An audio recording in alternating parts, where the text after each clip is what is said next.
ترک جماعت کے اعذار، نماز جماعت چھوڑنے کے عذر مجبوریاں کیا ہیں؟ اعذار جمع ہے عذر کی، عذر کے معنی ہیں ایسی مجبوری جو کسی کام کی ادائیگی میں رکاوٹ بن جائے۔ اس عنوان سے مراد یہ ہے کہ وہ کون سے اعذار اور مجبوریاں ہیں جن کی وجہ سے مسجد میں جا کر جماعت کے ساتھ نماز ادا کرنا واجب نہیں رہتا، وہ اعذار اور مجبوریاں یہ ہیں۔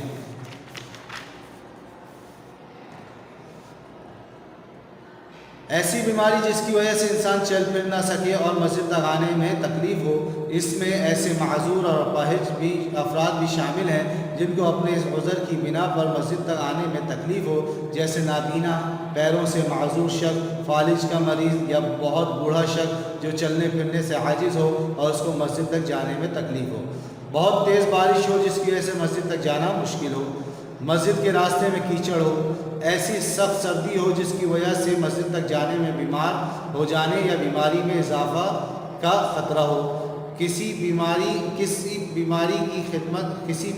کی خدمت و تیمارداری میں مصروف ہونا، مسجد تک جانے کے دوران اپنے مال یا سامان وغیرہ کے چوری ہونے کا خوف ہو، مسجد کے راستے میں کسی دشمن یا ظالم شخص کے ہونے سے اپنی جان یا مال کے ضائع ہونے یا ان کو نقصان پہنچنے کا خوف ہو، سفر کا ارادہ ہو اور جماعت کے لیے مسجد میں جانے کی صورت میں قافلہ نکل جانے یا ریل گاڑی، جہاز، بس وغیرہ کے نکل جانے کا خوف ہو، بیت الخلاء جانے کی سخت حاجت پیش آ جائے اور اس دوران مسجد کی جماعت چلی جائے۔ واضح ہے کہ مندرجہ بالا مجبوریوں کی بنا پر اگر کسی کی جماعت رہ گئی تو اس کو جماعت ترک کرنے کا گناہ نہیں ہوگا۔ اس سلسلے میں یہ بات بھی واضح رہے کہ یہ سب اعذار ایسے ہیں جن کی بنا پر مسجد میں جا کر جماعت کے ساتھ نماز ادا کرنا واجب نہیں رہتا، لیکن اگر کوئی فرد ان اعذار میں سے کسی عذر کی وجہ سے مسجد نہ جا سکے لیکن اس کے لیے مسجد کے علاوہ کسی اور جگہ جماعت سے نماز ادا کرنا ممکن ہو تو پھر ایسے شخص کے ذمے واجب ہے کہ وہ نماز با جماعت ہی ادا کرے۔ یہاں ہمارا جماعت سے متعلق سبق ختم ہوا۔ اس کے بعد اگلا سبق، آج کا ہمارا اگلا عنوان شروع ہوتا ہے سجدہ سہو۔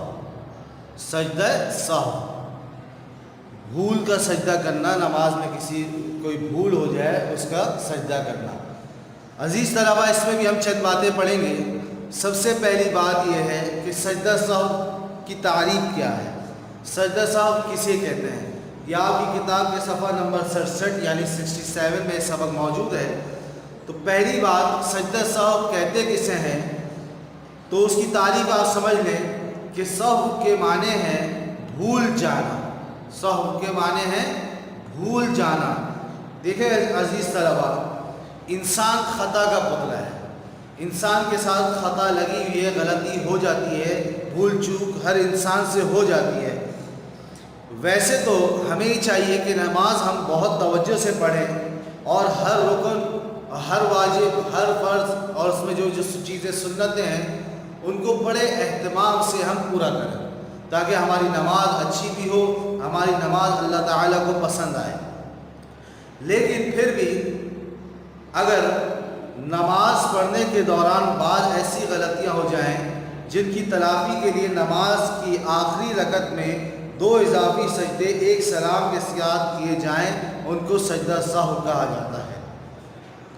تو سجدہ سہو کی کیا تعریف ہو جائے گی کہ نماز پڑھنے کے دوران بعض ایسی غلطیاں ہو جاتی ہیں جن کی تلافی کے لیے نماز کی آخری رکعت میں 2 اضافی سجدے ایک سلام کے ساتھ کیے جاتے ہیں، ان کو سجدہ سہو کہا جاتا ہے۔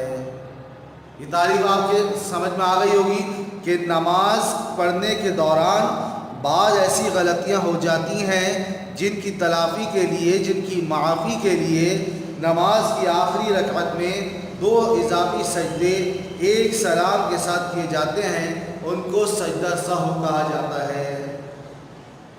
یہ تعریف آپ کے سمجھ میں آ گئی، تعریف آپ کے سامنے آ گئی۔ اب اس چیز کو دیکھ رہے ہیں، اس چیز کو ہم سمجھ لیں کہ سجدہ سہو کرنے کا طریقہ کیا ہے، سجدہ سہو کرنے کا طریقہ کیا ہے۔ تو عزیز طلبہ، سجدہ سہو کرنے کا طریقہ یہ ہے کہ اگر کوئی ایسی غلطی ہو گئی ہے جس کی وجہ سے سجدہ سہو واجب ہو گیا ہے تو ہم جب نماز کی آخری رکعت کے بعد قاعدہ اخیرہ میں بیٹھیں گے، جس التحیات پڑھنے کے بعد درود شریف اور اس کے بعد کی دعا پڑھ کے جس میں ہم سلام پھیر دیتے ہیں، تو اس قاعدہ اخیرہ میں ایک دفعہ ہم التحیات پڑھیں گے، اس کے بعد ایک سیدھی طرف ہم سلام پھیر کر سجدے میں اللہ اکبر کہتے ہوئے سجدے میں چلے جائیں گے، اور اس سجدہ جیسے عام سجدہ کرتے ہیں اس میں سبحان ربی الاعلیٰ بھی پڑھیں گے، اس کے بعد اللہ اکبر کہہ کے دوبارہ بیٹھ جائیں گے، پھر دوبارہ تکبیر کہہ کے دوسری مرتبہ سجدہ کریں گے، اور پھر اس کو سجدے کو بھی اسی اہتمام سے سبحان ربی الاعلیٰ اس میں پڑھ کر اس سجدے سے اٹھیں گے۔ اس کے بعد قاعدہ میں دوبارہ بیٹھ کر اس قاعدہ میں ہم دوبارہ التحیات پڑھیں گے، پھر درود شریف پڑھیں گے، پھر دعا پڑھیں گے، اس کے بعد ہم دونوں سلام پھیر لیں گے۔ تو سجدہ سہو کا طریقہ کیا ہوا کہ قاعدہ اخیرہ میں ایک طرف سلام پھیر کر دو سجدے ترتیب کے مطابق، پہلا سجدہ اس میں سبحان ربی الاعلیٰ پڑھا جائے گا، پھر بیٹھیں گے، پھر تکبیر کہتے ہوئے جائیں گے، پھر اس میں 3 مرتبہ سبحان ربی الاعلیٰ پڑھ کے پھر اللہ اکبر کہہ کر ہم قاعدہ میں بیٹھیں گے، اس کے بعد التحیات دوبارہ پڑھیں گے اور درود شریف پڑھیں گے اور دعا پڑھیں گے اور سلام پھیر دیں گے۔ اگلی بات، سجدہ سہو کب ضروری ہے، سجدہ سہو کب واجب ہوتا ہے؟ تو یہ کون سی ایسی غلطیاں ہیں جو نماز میں ہو جائے تو سجدہ سہو کرنے سے نماز ہماری پوری ہو جائے گی، ہماری نماز ادا ہو جائے گی؟ تو عزیز طلباء، سجدہ سہو کے واجب ہونے کی جو صورتیں ہیں اس کی ویسے تو بہت تفصیلات ہیں، بہت زیادہ تفصیلات ہیں اس کی، لیکن ہم یہاں پر آپ کے سامنے چند اصول ذکر کریں گے، چند اصول ذکر کریں گے۔ آپ ان اصول کو سمجھ جائیں گے تو آپ کے لیے یہ آسان ہو جائے گا کہ کس نماز میں ہم سے یہ غلطی ہو رہی ہے اور اس طرح کی غلطی ہوئی ہے، تو اس کو اس اصول کے مطابق ہم دیکھیں گے تو ہمیں پتہ چل جائے گا کہ اس نماز میں یا اس غلطی سے سجدہ سہو کرنے سے نماز ہو جائے گی یا نہیں ہوگی۔ وہ ہم اس کتاب میں آپ کے سامنے 4 اصول ذکر کریں گے، 4 اصول ذکر کریں گے۔ تو وہ اصول 4 کیا ہے وہ انشاءاللہ ہم اگلے سبق میں پڑھ لیں گے۔ یہاں ہم اپنا سبق آج کا روکتے ہیں، اور جہاں تک ابھی ہم نے بات کر لی اس کی ہم بلند خوانی کر لیتے ہیں، اس کے بعد آگے ہم انشاءاللہ اگلے سبق میں اس کے 4 اصول جو ہے وہ پڑھ لیں گے۔ تو اب آپ اپنی کتاب کھول لیجئے، کتاب کا صفحہ نمبر 67 یعنی 68 کھول لیجئے۔ کتاب کا صفحہ نمبر 67 ہے، سبق ہے سجدہ سہو۔ سجدہ سہو کسے کہتے ہیں؟ سہو کے معنی ہیں بھول جانا۔ انسان خطا کا پتلا ہے، بھول چوک ہر انسان سے ہر کام میں ہو سکتی ہے۔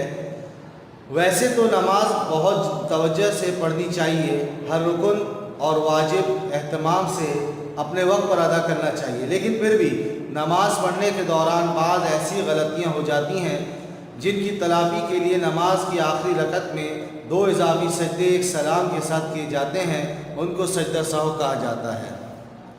اگلی بات، سجدہ سہو کا طریقہ کیا ہے؟ سجدہ سہو کا طریقہ یہ ہے کہ قاعدہ اخیرہ میں تحیات پڑھ لینے کے بعد دائیں جانب سلام پھیریں اور پھر تکبیر کہتے ہوئے سجدہ کریں۔ سجدے میں حسب معمول 3 مرتبہ سبحان ربی الاعلیٰ پڑھا جائے، اس کے بعد تکبیر کہتے ہوئے سر اٹھائے اور بیٹھ جائے، پھر تکبیر کہتے ہوئے دوسرا سجدہ کرے، اس میں بھی 3 مرتبہ سبحان ربی الاعلیٰ پڑھے اور پھر تکبیر کہتے ہوئے قاعدہ میں بیٹھ جائے، اور اب دوبارہ التحیات، درود شریف اور دعا پڑھے اور اس کے بعد دونوں سلام پھیر لے۔ اگلی بات، سجدہ سہو کب ضروری ہوتا ہے؟ سوال یہ ہے کہ وہ کون سی غلطیاں ہیں جن کی وجہ سے سجدہ سہو کرنا ضروری ہو جاتا ہے۔ عزیز طلباء و طالبات، اگر اس کی تفصیلات ذکر کرنی شروع کر دی جائیں کہ کب سجدہ سہو واجب ہوتا ہے تو اس سے بہت سے صفحات بھر جائیں گے جن کا یاد کرنا بھی دشوار ہوگا، لہٰذا ہم آپ کے سامنے ان کے چند اصول اور ان کی 1-2 مثالیں ذکر کر دیتے ہیں۔ اگر ان اصولوں کو آپ نے یاد کر لیا تو آپ خود فیصلہ کر سکیں گے کہ وہ کون سی غلطیاں ہیں جن کی وجہ سے سجدہ سہو واجب ہو جاتا ہے۔ اب وہ کون سے اصول ہیں؟ وہ 4 اصول آپ کے سامنے ذکر ہو جائیں گے انشاءاللہ اگلے سبق میں۔ آج کا سبق یہاں ختم ہوتا ہے۔ السلام علیکم ورحمۃ اللہ وبرکاتہ۔